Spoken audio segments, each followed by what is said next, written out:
এর মাটিতে একটা আন্দোলনের মাটি পশ্চিমবাংলার ক্ষেত্রে বিভিন্ন যেমন জায়গাগুলো আছে, যেমন মাতঙ্গিনী হাজেরার আমরা মেদিনীপুরে দেখেছি তিনি করেছিলেন, ঠিক সিঙ্গুর আন্দোলনটা প্রায় ওই রকমই। তখন স্বাধীন ভারত করার জন্য লড়াই ছিল, আর এখান থেকে কৃষি মুক্তির জন্য লড়াই ছিল, কৃষিদের টাটারা নিয়ে নেওয়ার চেষ্টা করেছিল।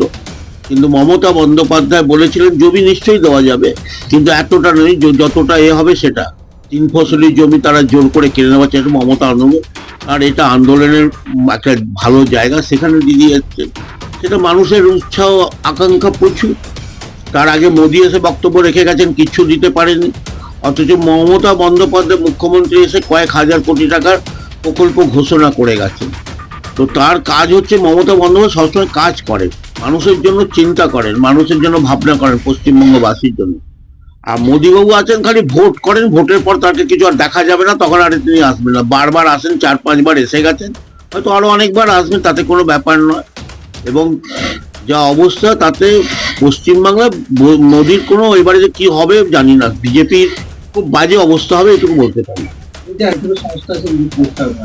সেদিন আমরা দেখছিলাম কাজে বাইরে থেকে, ওদের তো লোক নেই, ওরা বাইরে থেকে পয়সা আছে, আম্বানি থেকে টাকা নিচ্ছে, আদানি থেকে নিচ্ছে, এত এত কোটি টাকা তারা সরকারি সম্পত্তি দিয়ে দিচ্ছে, কিসের বিনিময়ে দিচ্ছে? তো নিশ্চয়ই টাকা প্রচুর আছে বলে বাইরে থেকে লোক এনে পোস্টার মারাচ্ছে। আমাদের কর্মীরা মারে, মুড়ি খায়, পাউরুটি খায়, রুটি খেয়ে তারা পোস্টার মারে, ব্যানার টাঙায়। আমাদের লোকরা সেইভাবে কাজ করে, আমাদের ডেলিগেটেড কর্মী তারা ভালোবেসে করে, আমরা পয়সা নিয়ে করে, কর্পোরেট সংস্থাকে দিয়ে কাজ করাচ্ছে তারা। অতএব জিজ্ঞাসা করা হচ্ছে, বলছে ইউপি থেকে আসছি, মধ্যপ্রদেশ থেকে আসছি, এরকম বলছে। তারা বিভিন্ন জায়গায় এজেন্সিকে দিয়ে কাজ করাচ্ছে, এরা এখানে তো লোক নয়, সারা সাধারণ মানুষের বা সাধারণ কর্মীদের সেই নেই। তৃণমূল হচ্ছে সাধারণ কর্মীদের দল, সবাইকে নিয়ে দল, মানুষ আবেগে করে, ভালোবেসে করে, এবং পশ্চিমবঙ্গের উন্নয়নের জন্য করে। কেন করে? মমতা বন্দ্যোপাধ্যায় আছে বলে করে।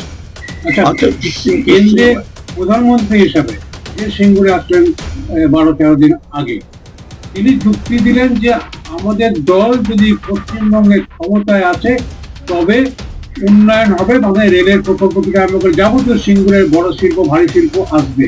এই যে ইঙ্গিতটা, এর মানে এখন প্রধানমন্ত্রী হিসেবে কি দিতে পারেন? শুনুন, তিনি প্রধানমন্ত্রী, তিনি আমি ক্ষমতায় এলেই যে করব তাহলে করব না, এবং এটা মানে মানে প্রধানমন্ত্রী সুলভ আচরণ নয় এটা। এবং এইরকম প্রধানমন্ত্রী আমরা জীবনে দেখিনি। সারা এর আগে অনেক প্রধানমন্ত্রী হয়েছেন, তারা ভারতবর্ষকে নিয়ে চিন্তা করেছেন। আসল কথা এনার কাছে করার কিছু নেই, খালি ভাঁওতাবাজি আছে, বাতলাবাজি আছে, এইসব করে চালাচ্ছেন, জুমলাবাজি আছে, এইসব করে চালাচ্ছেন। আর একটা কথা মনে হয়, যদি তিনি আসবেন না, তিনি জানেন, নালে তিনি বলতেন আমরা এখানে আসছি, এই করব, সেই জোরটা তার নেই। অতএব বুঝতেই পারছেন তাদের কি অবস্থা হবে।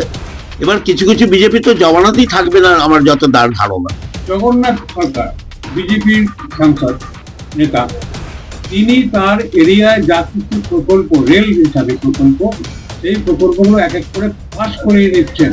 কিন্তু হোয়াই নট মুখ্যমন্ত্রী মমতা বন্দ্যোপাধ্যায় বিরোধী দলের নেত্রী ছিলেন, বা তখনকার সময় রেলমন্ত্রী থাকলেন, যে যে প্রকল্প, যেমন রাজা রামমোহন রায়ের নামে বিকৃত মন্তব্য করেছেন, সেই রাজা রামমোহন রায়ের হয়ে রাধানগর থেকে কেন রেল প্রকল্প চালু করছে না, যেখানে পাস করে দিয়েছে এবং কর্মীরা চাকরিও পেয়ে গেছেন যারা জমি দিয়েছে? এই ব্যাপারে প্রধানমন্ত্রী দ্বিচারিতা মনোভাব। একদম একদম, এরা হচ্ছে দ্বিচারিতা করে। এরা কখনো সাধারণ মানুষকে, সাধারণ ভারতবাসী, এরা যেমন টাটা মোদী একে দেখে, যেমন দেখে আদানিকে দেখে, আম্বানিকে দেখে, এদের দেখে, সাধারণ মানুষকে তো দেখে না। এরা হচ্ছে এইরকম প্রকৃতির মানুষ, এদের সম্বন্ধে আর কি বলো, যত কম বলা যায় তত ভালো। তবে এটা জেনে রাখবেন, আগামী দিন পশ্চিমবঙ্গে যে নির্বাচন হচ্ছে, একটা ঐতিহাসিক নির্বাচন হবে। অতএব বিজেপি যে হালে পানি পাবে না, এইটুকু আপনাকে বলতে পারি। ভারতের প্রথম রেল যাত্রী রাজা রামমোহন রায় প্রধানমন্ত্রীকে সেইভাবে কি বঙ্গ নেতৃত্ব করে দিতে পারেননি? তবে তো রাজানগর রেল ডেফিনেটলি। তো এনার প্রতি তো অসম্মান, মানে পশ্চিম বাংলার প্রতিটি মনীষী যত আছেন, প্রত্যেকের প্রতি অসম্মান সূচক কথাবার্তা, তাদের অবহেলা করা। আজকে পশ্চিমবাংলার এত মানে স্বাধীনতা সংগ্রামে তাদেরকে অবহেলা করা হচ্ছে, অথচ তারা মাথা তুলছে। যিনি মুচেলকা দিয়ে আন্দামান থেকে বেরিয়ে এসেছিলেন, বলেছিলেন কি আমি ইংরেজের বিরুদ্ধে আন্দোলন করবো না, এবং শুধু তাই নয়, অফ দ্য রেকর্ড তারা খবরও দিতেন। অতএব তারা নিয়ে নাচানাচি করছে। অতএব পশ্চিমবাংলায় তাদের কোনো অবদান নেই। পলিটিক্যাল অবদান কি আছে? তারা ধর্ম নিয়ে রাজনীতি করেন, ধর্ম ডিভিশন করেন। তারপর যেটা ইংরেজরা করতে গেছিল, ভারতকে দুভাগে ভাগ করেছিল ধর্মীয় নিয়ে, আবেগ নিয়ে। অতএব তারা যেটা মনে করছে সেটা কখনো সাকসেস হবে না। এটা ভারতবর্ষ এবং পশ্চিমবাংলা। নওশাদ সিদ্দিকী, আইএসএফ, সিপিআইএম, জাতীয় কংগ্রেস, এরা মহাজোট হলে তৃণমূল কি ভাববে? যত হবার হোক, সঙ্গে বিজেপিকে নিয়ে জোট করুন না, তাতেও কিছু যায় আসে না। এরা সব বিজেপির বি টিম।